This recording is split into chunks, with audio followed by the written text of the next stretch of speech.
زمانے کی قسم تمام انسان خسارے میں ہے، سوائے ان کے جو ایمان لائے، جنہوں نے نیک عمل کیے، جنہوں نے ایک دوسرے کو حق کی نصیحت کی، جنہوں نے ایک دوسرے کو صبر کی تلقین کی۔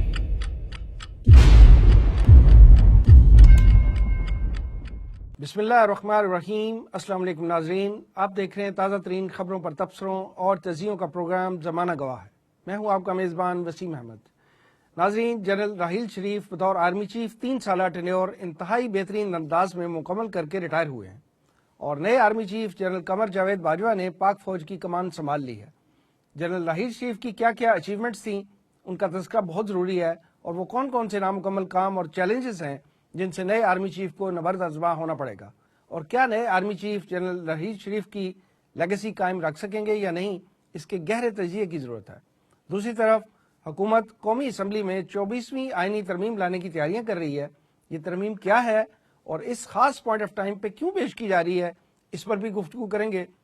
ناظرین، پاکستان کی سندھ اسمبلی نے حال ہی میں اقلیتوں کے حقوق کے عنوان سے ایک بل بھی پاس کیا ہے، جس کی روح سے کسی غیر مسلم کے 18 سال کی عمر تک پہنچنے سے پہلے اسلام لانے پر پابندی عائد کر دی گئی ہے، اور اسے یعنی اس قانون کو قابل تعزیر جرم بھی قرار دیا جا رہا ہے۔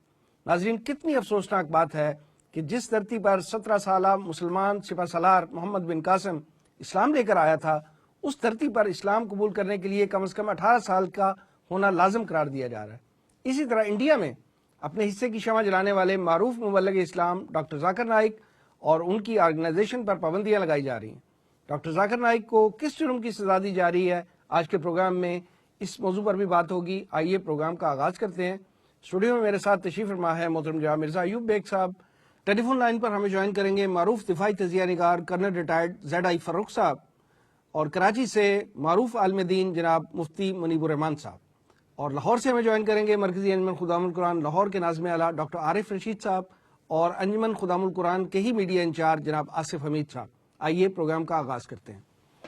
ایوب بیگ صاحب، سب سے پہلے تو جنرل راحیل شریف کی 3 سالہ کارکردگی بطور آرمی چیف، آپ اس کو کس انداز میں ایویلیویٹ کرتے ہیں؟ بسم اللہ الرحمن الرحیم۔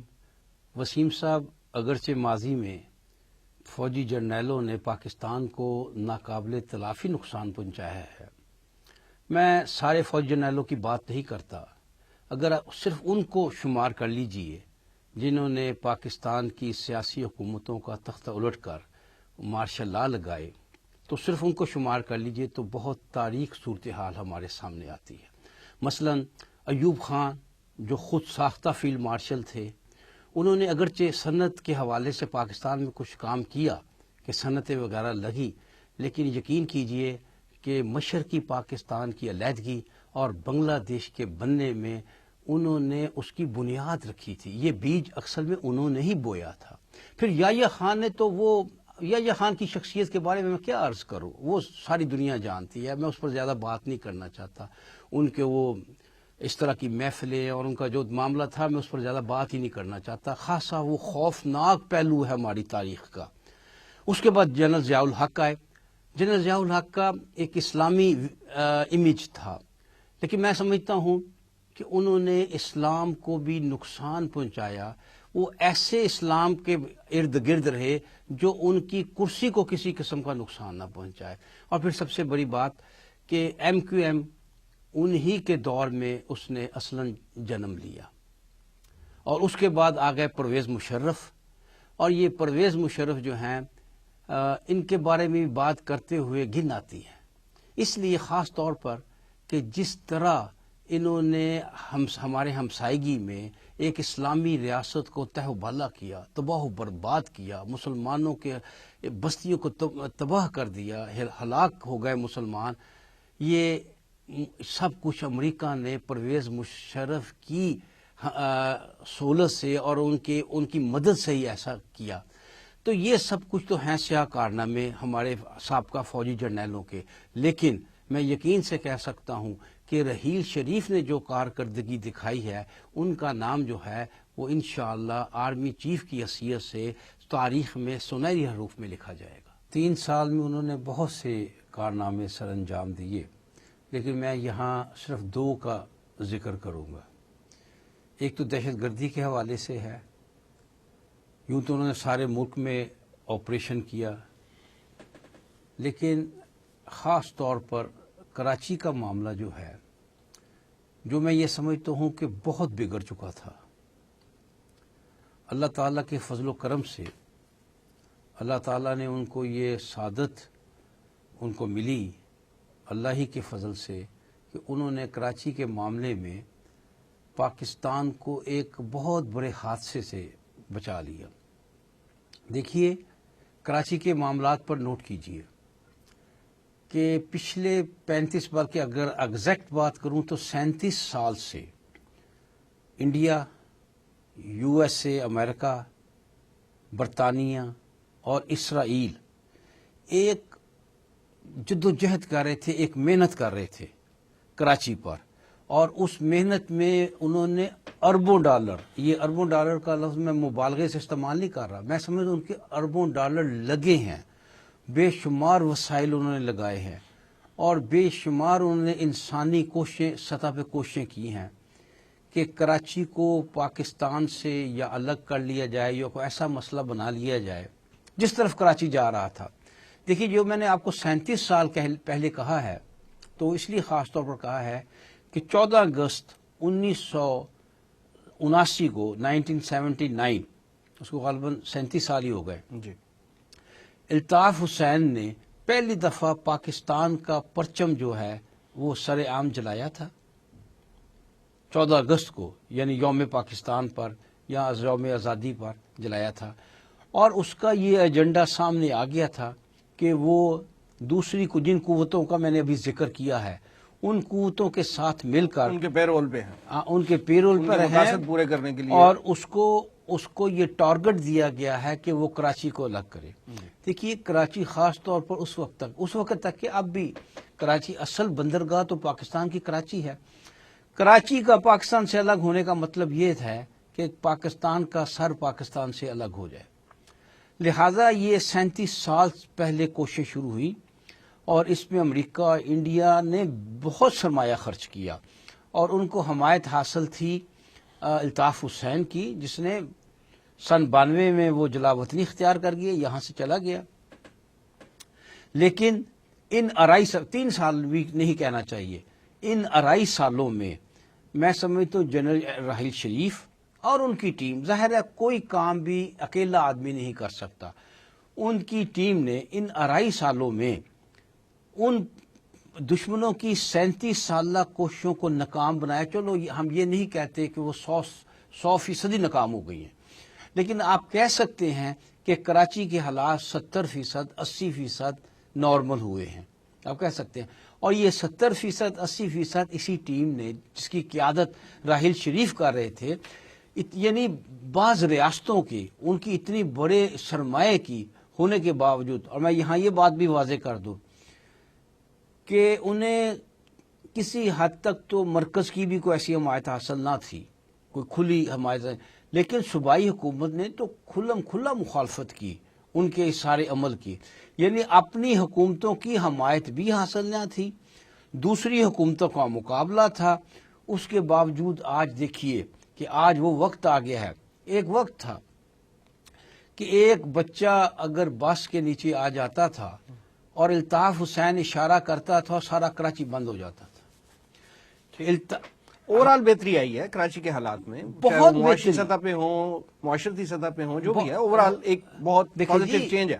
آپ کو معاف کیجیے، آپ کو یاد ہوگا کہ یہ فگر بن گیا تھا کہ 14-15 کی ٹارگٹ کلنگ تو آپ کو خاص خبر آن ایوریج ہو رہی تھی، ڈیلی بیسس ہو رہی تھی، اور ان کا انداز یہ تھا کہ وہ راہ جاتے لوگوں کو، ہوٹل چائے پیتے لوگوں کو مار جاتے تھے، اور کوئی انہیں پوچھتا نہیں تھا، اور Altaf Hussain anti Pakistan, anti army کھلا باتیں کرتا تھا، اور برطانیہ جو اپنی جمہوریت کی وجہ سے اس کا اتنا نام ہے، وہ ایک آدمی کو کھلا اجازت دے رہا تھا کہ وہ وہاں کی سرزمین کو استعمال کرتے ہوئے اپنے ملک میں تخریب کاری کروا رہا تھا۔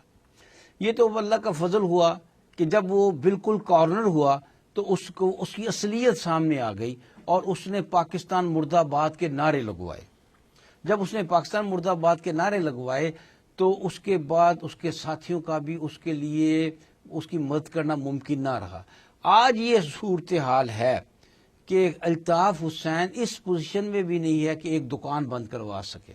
ٹھیک، اس دوسرا کارنامہ جنرل رحیل شریف صاحب یہ کا. اس کا بہت بڑا کارنامہ ہے. میں سمجھتا ہوں پاکستان کا سر بچ گیا ہے، اور اللہ نے کرنے والی ذات اللہ کی ہے، کرنے والی اللہ کی ذات ہے، لیکن اللہ نے اس شخص کو ذریعہ بنایا، اس کی ٹیم کو ذریعہ بنایا، اور پاکستان بچ گیا. جی. دوسری بات جو ہے وہ ہے سی پیک کے حوالے سے. میں سمجھتا ہوں کہ یہ سی پیک میں مرکزی حکومت اور فوج دونوں شامل تھے، لیکن میں سمجھتا ہوں کہ اس شخص کا رول بہت بہت اہم ہے، بڑا کلیدی رول ادا کیا سی پیک کے منصوبے کو. ابھی تکمیل تو نہیں ہوئی، تکمیل کی طرف لے جانے میں ان دونوں حکومت نے بھی، مرکزی حکومت نے بھی اس معاملے میں رول ادا کیا، اور راحیل شریف نے. اس میں خاص بات جو فوج کی طرف سے کی گئی، جو آج تک کبھی کسی معاملے میں نہیں ہوئی تھی، کہ ایک نئی ڈویژن قائم کی گئی سی پیک کی ان سارے راستوں کی حفاظت کرنے کے لیے. یہ بہت بڑی بات تھی. ایک ڈویژن نئی قائم کی گئی، اور اس ڈویژن کے 40 سپاہی کہہ رہا ہوں، سپاہی سے مراد صرف سپاہی نہیں ہے، سپاہی سے اس کے مختلف منصبدار جو ہیں وہ شہید ہوئے اس کی حفاظت کرتے ہوئے. اور آپ کو یہ بات بھی بتا دوں کہ ایسا نہیں ہے. عام لوگ یہ سمجھتے ہیں کہ سی پیک، بالکل یقیناً بات ٹھیک ہے، ٹھیک سمجھتے ہیں کہ سی پیک ایک پاکستان کے لیے گیم چینجر ہوگا اکنامکلی. خوشی بالکل ٹھیک ہے، میں بھی سمجھتا ہوں، لیکن یہ پہلی ترجیح نہیں ہے. اس بات کو ذہن میں رکھیے، یہ ثانوی بات ہے.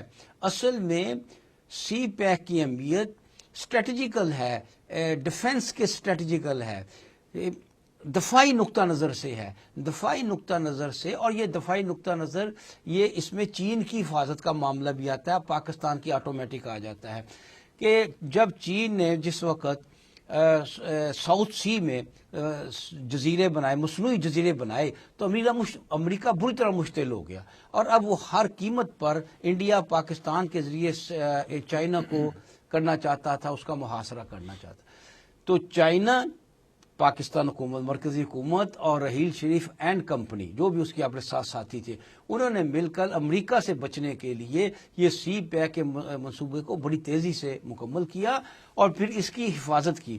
میں سمجھتا ہوں کہ ابھی تک امریکہ، انڈیا، اسرائیل سی پیک کے منصوبے کو ختم کرنے کے لیے، اس کو تباہ کرنے کے لیے، ایسا نہیں ہے کہ وہ خاموش ہو گئے ہیں، لیکن یہ ہے کہ اس شخص نے ایک نئی ڈویژن قائم کر کے اس کی حفاظت کے لیے ان کے سامنے ایک بہت بڑی دیوار کھڑی کر دی ہے. اور انشاءاللہ تعالی ہمیں امید ہے کہ ہمارے دشمن اس دیوار سے سر ٹکرا کر ختم ہو جائیں گے. اور پاکستان کی حفاظت کے حوالے سے بھی اور چائنا کے حوالے سے بھی یہ حفاظتی نقطہ نظر سے، دفاعی نقطہ نظر سے اولین، اور ثانوی طور پر اقتصادی لحاظ سے بھی بہت ایوب بیگ صاحب کہتے ہیں نا، ہو گرے ہم سے تھوڑا سا گلا بھی سن لیں. یہ نو ڈاؤٹ یہ اچیومنٹس آرمی چیف صاحب کی ہیں، لیکن کچھ باتیں اور کچھ کام ایسے تھے جو وہ اپنے ٹینیور میں مکمل نہیں کر سکے. سب سے پہلے تو یہ کہ آپریشن ضرب عزم کا جو ٹائم فریم طے کیا گیا تھا اس میں مکمل نہیں ہوا. نیشنل ایکشن پلان پہ عمل درآمد اس طرح نہیں ہوا جا سکا. ٹھیک ہے. اور پھر کرپشن اور ٹیرر، یعنی ٹیررزم کا جو گٹ شوڑ تھا وہ ختم نہیں ہو سکا. اگرچہ کچھ گرفتاریاں ہوئیں، بعد میں رہا بھی ہو گئے، نہیں ہو سکا.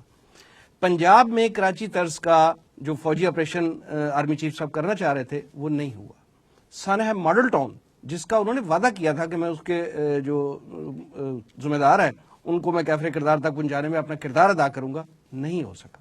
تو یہ سب باتیں جو ہیں، یہ بہرحال بہت اچھے کام انہوں نے کیے بھی، لیکن یہ نامکمل ان کا ایجنڈا تھا. آپ کیا سمجھتے ہیں کہ جو نئے آرمی چیف ہیں وہ ان کے اس نامکمل ایجنڈے کی تکمیل کر پائیں گے؟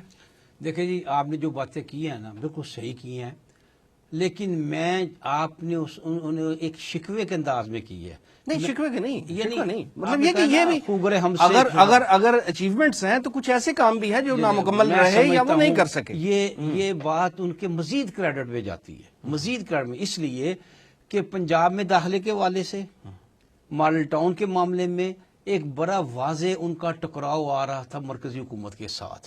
اگر وہ اس کو اسی طرح کرتے جس طرح انہوں نے کراچی میں کیا تو کیونکہ پنجاب میں وہی حکومت اسی جماعت کی حکومت ہے جو مرکزی حکومت جو مرکز میں جو حکومت ہے, تو بڑا واضح طور پر مرکز کا اور پنجاب کا ایک ان کے ساتھ ٹاکرا نظر آ رہا تھا.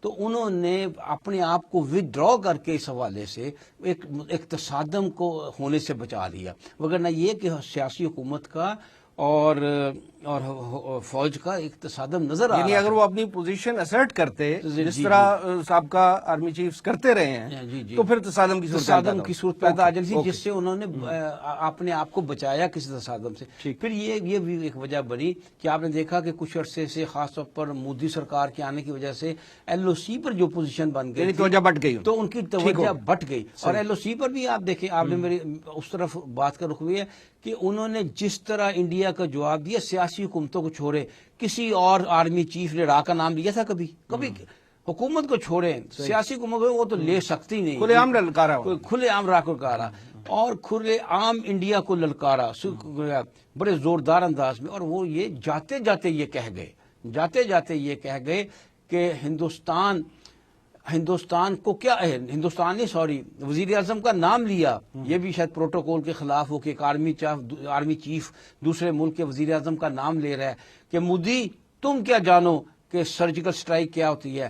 اگر کبھی پاکستان نے سرجیکل سٹرائک کی تو ہندوؤں کی نسلیں, یہ الفاظ ہیں انہیں, ہندوؤں کی نسلیں کہ اپنی نصابی کتابوں میں پاکستانیوں کے کارنامے پڑھیں گی. کتنی بڑی دھمکی ہے, کتنی زوردار بیان ہے. یہ جانے سے 4 دن پہلے یا 3 دن پہلے انہوں نے یہ بھی کہا تھا نا کہ ہم دوستی نبھانا بھی جانتے ہیں اور دشمنی کا قرض اتارنا بھی جانتے ہیں. یہ آن ریکارڈ ہے چیز, یہ بڑی ایک پازیٹیو ہے کہ اگر آپ ہمارے ساتھ دوستی کا معاملہ کریں گے تو ہم اس سے بھی پیچھے نہیں ہٹیں گے, ہم دوستی کا جواب دوستی سے دیں گے. لیکن اگر آپ دشمنی پر اتر آئیں گے, اور میں سمجھتا ہوں یہ کسی شخص کی عظمت کی نشانی ہے کہ وہ صرف دشمنی میں بلیو نہیں کرتا. دیکھیں ان کا معاملہ یہ ہے کہ وہ پہلے بات نہیں کرتے, وہ جوابی کاروائی کرتے ہیں. جب دشمن کی طرف سے اس طرح کی بات کوئی آئے تو وہ اس کو اسی انداز میں جواب دینا جانتے ہیں.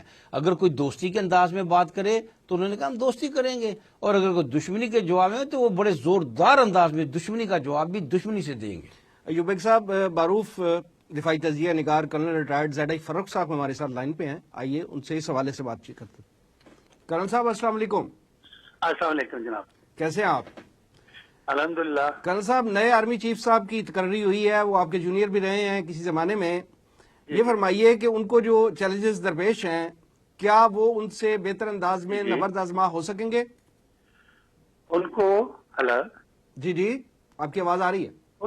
ان کو جو پہلے چیلنجز ہیں جی, پوری قوم جن کو جانتی ہے, کچھ اس سے زیادہ ہی چیلنجز درپیش ہیں.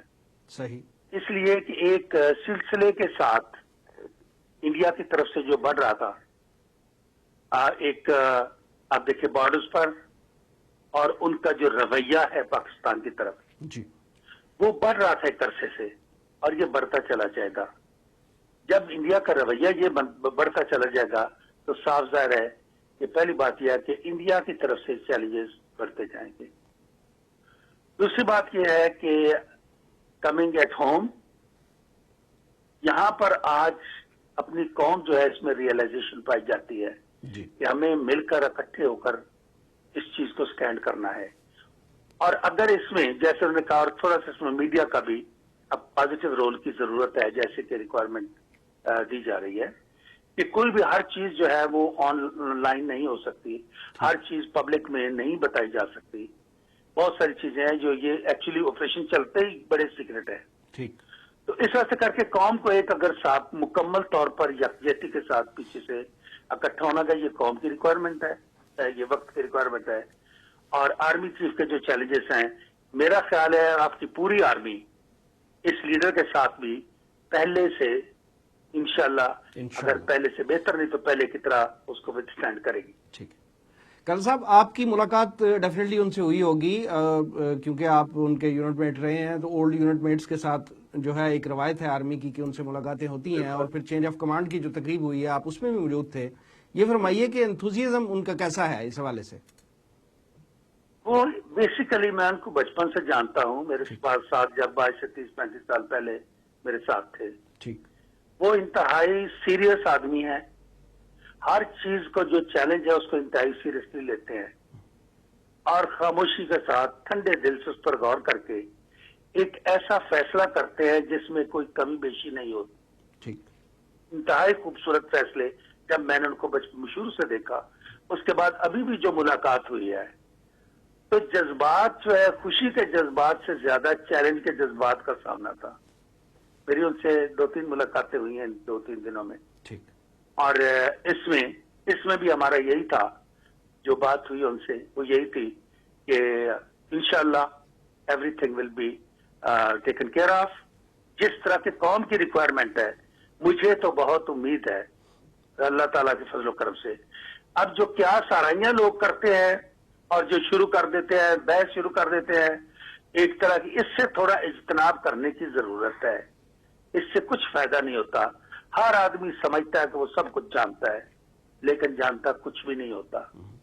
یعنی وہ لوگ ڈیفینس پر تبصرہ کر رہے ہوتے ہیں جن کو ڈیفینس اور سول ڈیفینس کا پتہ نہیں ہوتا، فرق کا نہیں پتا ہے. بالکل صحیح. وہ بھی تجزیہ کر رہے ہوتے ہیں کہ جی وہ یہ ہوا، فلاں یہ ہوا. اب سب سے پہلے ڈسکشن آئی جی 4-5 جنرل بابا. یہ نارمل سی بات ہے، یہ پرائم منسٹر کا پریویلیج ہے. اس موقع اس سٹیج پر جب پہنچتے ہیں تو سارے ایک جیسے ہوتے ہیں، کوئی کسی سے کام نہیں ہوتا. جی. لیکن جب پرائم منسٹر کا پریویلیج ہے تو اس پریویلیج کو مجھے کسی طرح سے بھی ڈسکشن میں نہیں لانا چاہیے. ایک تو آپ کو یہ کرنا چاہیے ہمیں قوم کو کہ آئندہ یہ ڈسکشن بند کر دی جائے. صحیح. دوسری بات یہ ہے کہ کام جو کہ آپ کی آرمی کر رہی ہے انتہائی ایک ڈیفیکلٹ ٹاسک میں، مشکلات میں، ایک جو آپ کو قوم کو ڈیلیور کر رہی ہے، یہ دنیا تو پہچان گئی ہے. ایون انڈیا کا جو کل سے میں دیکھ رہا ہوں، کل رات میرا انڈیا کے ساتھ بھی پروگرام تھا، انڈیا ٹائمز کے ساتھ ٹیلی ویژن پر پروگرام تھا ان کے ساتھ. جی. تو ان کا جو کل انسیڈنٹ ہوا وہ اس کو ریلیٹ کر رہے تھے کہ جی یہ چونکہ راہیل صاحب نے کل ہمیں تھریٹ دیا ہے انڈیا کو، جی. اس لیے ساتھ ہی وہ کام ہو گیا. حالانکہ ان کو بھی ایک عقل کی ضرورت ہے کہ کوئی بھی جب کرتے ہیں، میں نے کہا جی یہ تو تمہارا اپنا ہے، یہ انڈیجنس ہے. جب تم کشمیریوں کے ساتھ کرتے رہے ہو تو وہ 15 منٹ میں ادھر کمانڈ چینج ہوئی، ادھر تھریٹ ہوا، ادھر کام نہیں ہو جاتا. جی بالکل صحیح. یہ تمہارا اپنا ہے. جب کشمیری لڑیں گے، جہاں تک یہ کہ ہماری ہمدردیاں نہیں ہو، یہ تو ہو نہیں سکتا. یہاں تک ان چیزوں کا تعلق ہے کہ سب کچھ ہم پہ ڈالو، وہ غلط ہے. لیکن ان کا جو اوور آل ایٹیچیوڈ ہے وہ اس قدر اب زہریلا ہوتا جا رہا ہے کہ یہاں تک وہ کہنے کو تیار ہے کہ جی ہم تو پاکستان سے بند کرنا چاہتے ہیں، سب کچھ بند ہونا چاہیے. میں نے کہا جی بالکل ہونا چاہیے، میں تو کب سے کہہ رہا ہونا چاہیے تاکہ ہم بھی اپنے صحیح طریقے سے کام کریں. اچھا کرن صاحب، بڑی بدقسمتی کی بات ہے کہ جیسے آپ نے فرمایا کہ لوگ جو ہے وہ بڑے فضول اور ایسے ہی بے سروپا تبصرے کرتے رہتے ہیں. ایک الیکٹرانک میڈیا پہ بھی اور اسپیشلی سوشل میڈیا پہ نئے آرمی چیف صاحب کے حوالے سے، مذہبی حوالے سے ایک بڑی کنٹروورسی چل رہی ہے. آپ چونکہ آرمی چیف صاحب کو بہت پرانا، جیسے آپ نے فرمایا، آپ جانتے ہیں، آپ اس حوالے سے کیا کہیں گے؟ میں اس پر حلف دے سکتا ہوں کہ یہ سب بکواس ہے جو لکھا جا رہا ہے. ٹھیک. میں نے کہا بچپن سے، نہ صرف ان کو، ان کے والد میرے باس رہے ہیں کرنل صاحب. اچھا. ان کے چچا میرے باس رہے ہیں، کرنل باجوہ میرے باس رہے ہیں. ٹھیک. ان کی امی کو میں جانتا ہوں، ان کے بھائیوں کو جانتا ہوں، ان کی بہنوں کو جانتا ہوں، بہنوئیوں کو جانتا ہوں. میں ان کا فیملی فرینڈ ہوں. اس کے لیے تو میں حلف دینے کو تیار ہوں. بالکل ٹھیک. ایک وہ پکا مسلمان ہے جس میں کوئی وہ چیز جو ہے نا، ایک تو آپ کہتے ہیں نا یہ والی جو آ رہی ہے، بکواس آ رہی ہے، اس کے علاوہ بھی کسی سیکٹ کا، کسی اس میں فرقے کا کوئی گنجائش نہیں ہے. سیدھا سادہ کام سے کام رکھنے والا بندہ ہے. بالکل ٹھیک. اس کے لیے تو معلوم دے سکتا ہوں. یہ تو بہت اچھا ہوگا کہ کلیئرٹی آ گئی. کرنل صاحب یہ بھی فرمائیے کہ سابق آرمی چیف جو ہیں جنرل راحیل شریف صاحب، ان کو کیا کوئی اہم عہدہ نیشنل سیکورٹی ایڈوائزر کا یا پھر 34 اسلامی ممالک کی، جو کہا یہ جا رہا ہے، خبریں آ رہی ہیں، آپ ذرا کنفرم کیجئے گا کہ 34 اسلامی ممالک کی جو ایک فوجیوں کا جو اتحاد بنا تھا فوج کا، اس کی بھی سربراہی آفر کی جا رہی ہے. ان خبروں میں کوئی صداقت ہے آپ کے خیال میں؟ میں ان سب سے پہلے جو کہنا چاہوں گا وہ یہ کہنا چاہوں گا کہ خدا کے لیے ایک چیز کا واچ آؤٹ کریں. اب ان کے اندر کچھ ایسی چیزیں جائیں گی ٹھیک، جس کا مقصد یہ ہوگا